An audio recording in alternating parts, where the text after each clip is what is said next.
ઉનાળાની શરૂઆતની સાથે જ રાજ્યમાં હંમેશા એ ચર્ચા થાય કે પાણીની કિલ્લત ક્યાં થશે, પાણીનો પોકાર ક્યાં ઉઠશે, કારણ કે કેટલાય વિસ્તારો એવા છે કે જ્યાં જળ સંગ્રહ ઘટી જાય છે અને લોકોને પાણી માટે વલખા મારવા પડે છે. અત્યારની સ્થિતિ શું છે ઉનાળાની શરૂઆતમાં તે આપણે કહી દઉં. ઉનાળાના આરંભ પૂર્વે રાજ્યમાં કુલ 74% જળ સંગ્રહ નોંધાયેલો છે. છતાં કેટલાક વિસ્તારો મુજબ સ્થિતિમાં નોંધપાત્ર ફરક જોવા મળે છે. જેમ કે સૌરાષ્ટ્ર વિસ્તારમાં જળ સંગ્રહ અત્યારે 60% રહ્યો છે. કચ્છ જિલ્લામાં પાણીનો જથ્થો 40% જેટલો જ બચ્યો છે. હજુ આખો ઉનાળો કાઢવાનો છે.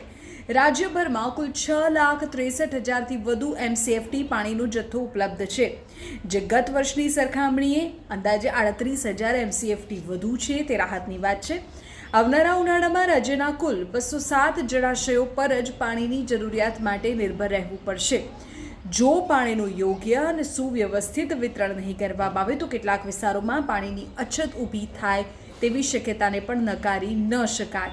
અને એટલે જ હવે એ બાબત પર દારોમદાર રહેલો છે કે પાણીનું યોગ્ય અને સુવ્યવસ્થિત વિતરણ કરવામાં આવે છે કે કેમ. કારણ કે જો એવું નહીં થાય તો રાજ્યના સૌરાષ્ટ્ર કચ્છના કેટલાક વિસ્તારો એવા છે કે જ્યાં પાણી માટેની અછત સર્જાઈ શકે છે અને લોકોની પરેશાની વધી શકે છે. ઉનાળાની શરૂઆતમાં જે અત્યારે અલગ અલગ જળાશયોની સ્થિતિ છે તે આપને કહી.